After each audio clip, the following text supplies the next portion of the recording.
Hi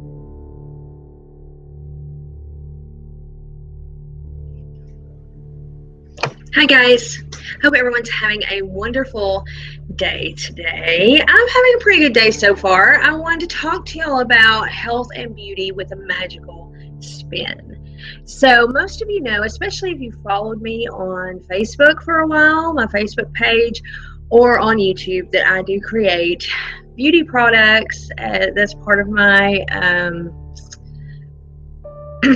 it's really my featured product on my website.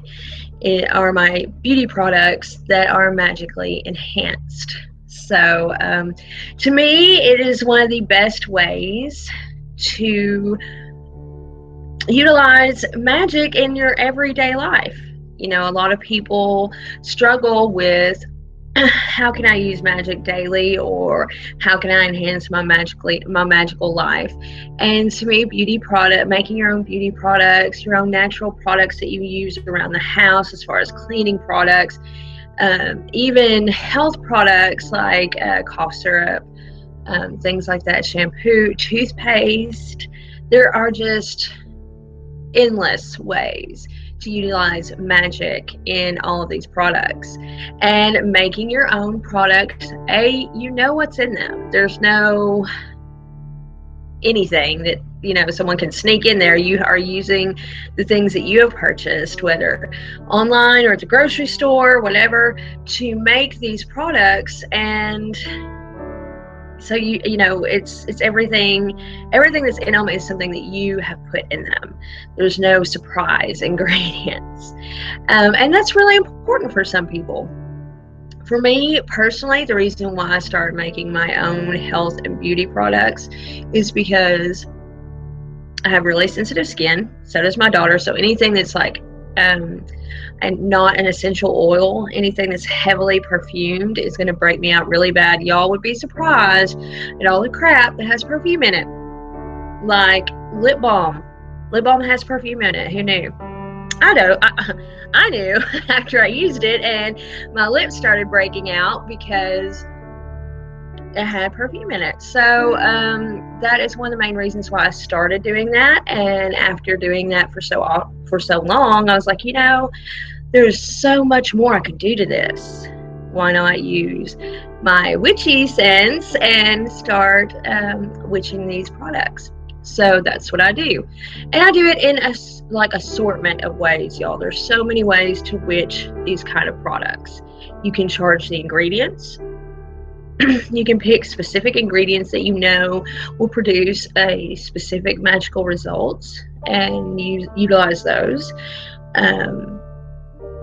You can charge the product after you're done.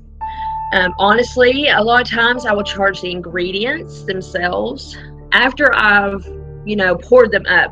I won't charge like a whole 2-pound jar of coconut oil on a specific crystal grid, because I use that in so many different products. It may not be charged right for other products. So I will measure them out and then charge them on a crystal grid, or I'll charge them with the moon phase, or excuse me, y'all, I have like something in my throat. Or I will charge them with or I'll charge the herbs or oils, and I might not even charge the base products. I'll just charge the herbs and oils.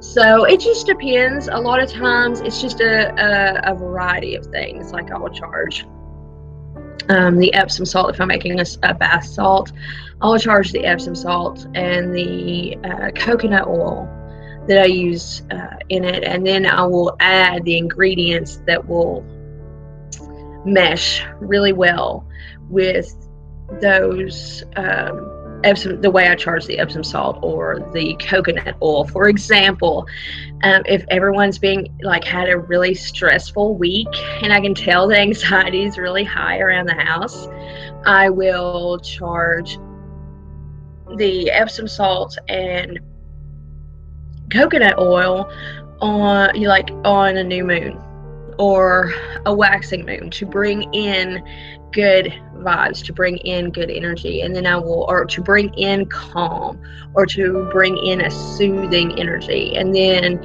since I'm charging those base ingredients with the power of attraction, I will take something like lavender and peppermint oil, both of which calm and soothe, and add those in there. So while the Epsom salts and the coconut oil are attracting energy, the specific energy I want them to attract would be the calming influence of lavender and the soothing influence of peppermint. And that's how I do it. And I will do that with all kinds of stuff, not just, things that you put on your body, but also things you ingest. Like I make my own cough syrup, especially like right now. Probably this weekend I will be making 2 or 3 jars of cough syrup, because coughs and colds are pretty common in the fall and winter. Especially in the winter. We have really wet winters here that are also cold.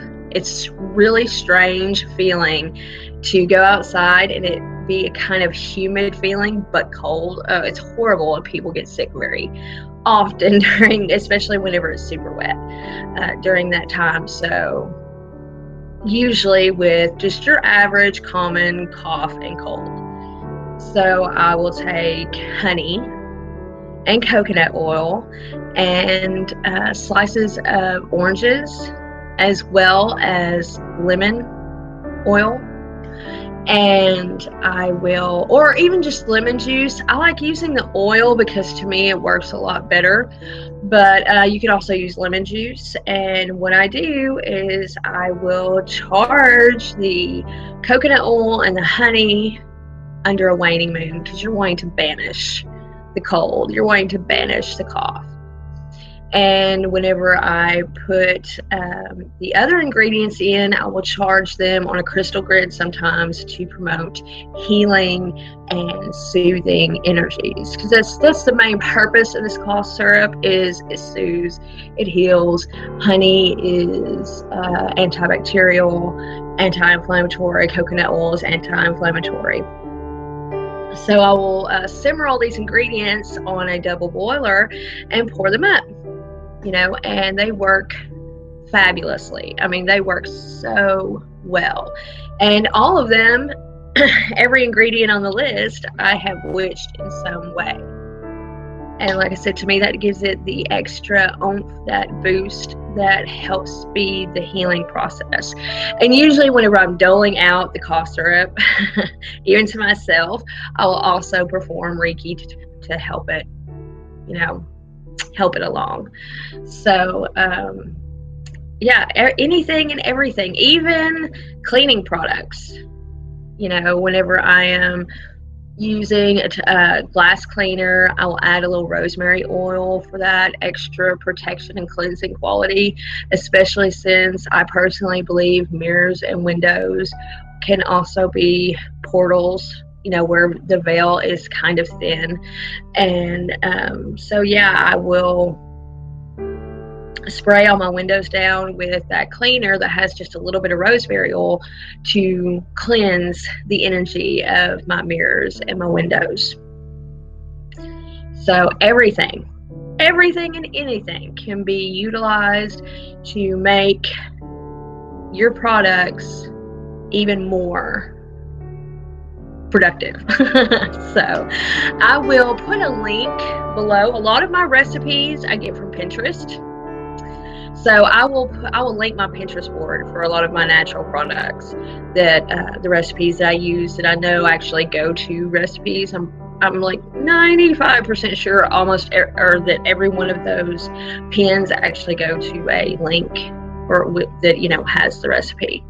So whenever you are making any kind of product, be careful. Start out with a small batch, especially if you're not familiar with the basic makeup of a product. A really good example is bath bombs. I don't know they are using a particular brand of products that I'm not using.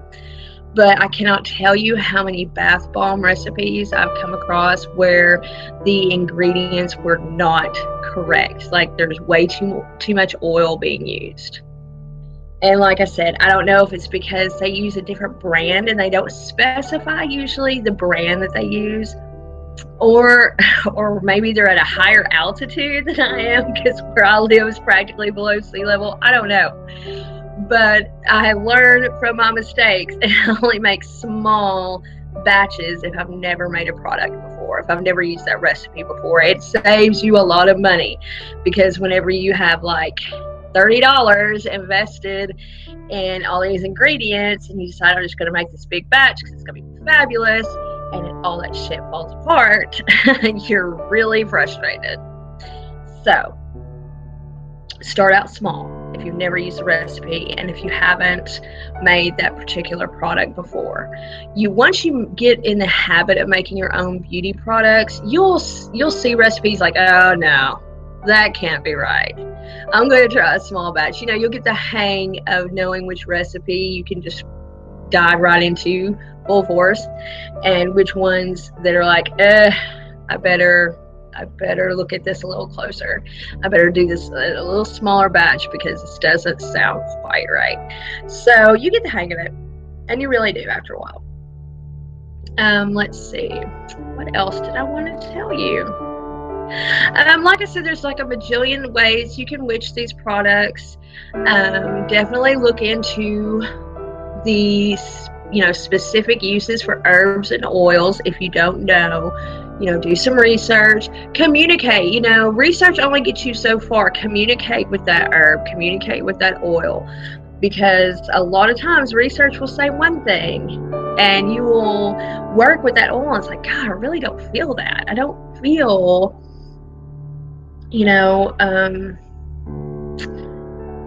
that lavender is great for love. It seems more calming and soothing to me. I don't really feel that love connection, or what have you. That's just an example. But make sure you connect with those oils and herbs that you are using on a spiritual level for yourself.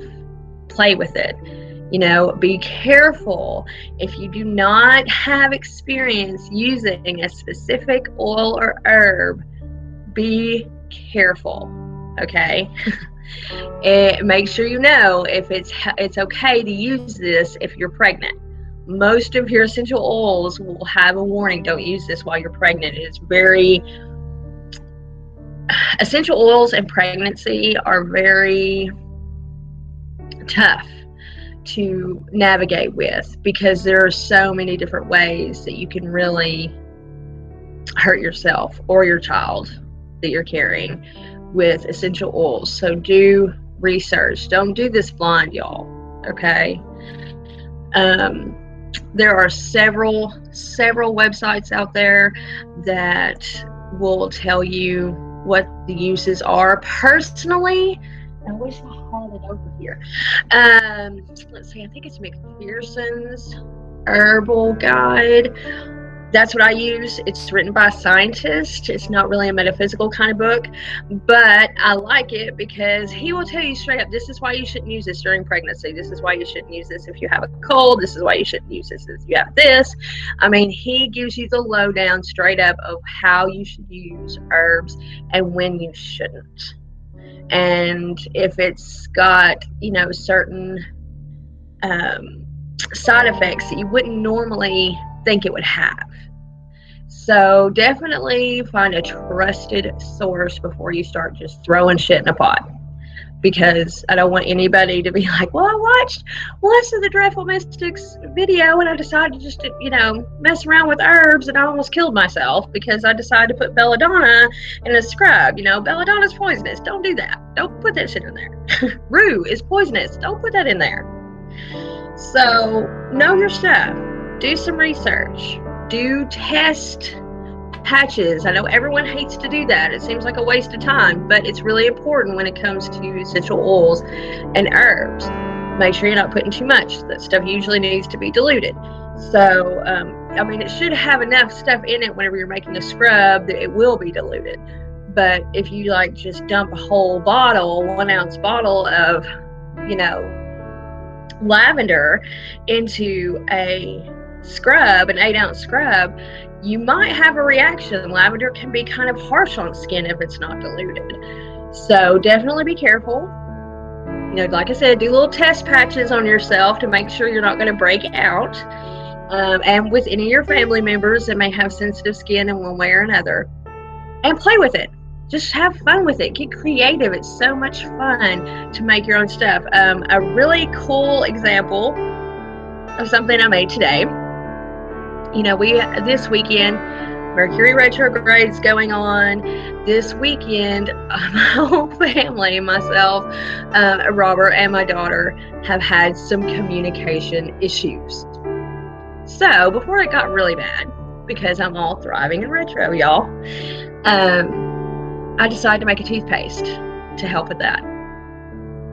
A homemade toothpaste. And granted, homemade toothpaste can be kind of harsh. Their main ingredient is baking soda, and it's not something that we would use like all the time, maybe for 3 or 4 days, and then go back to using regular toothpaste, and then use it again for a couple of days, because baking soda can be really harsh on the enamel of your teeth.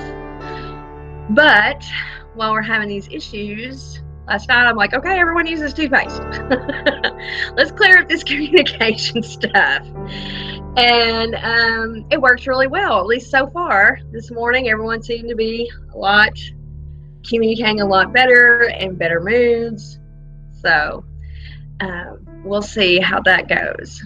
And it's a great way to get creative and help yourself out. So y'all get creative. And like I said, I'll put a link to my Pinterest board that you might find helpful. It has a ton of recipes for all kinds of stuff, from lotions to laundry detergent, everything, lip balm, all kinds of goodies. So y'all can enjoy that.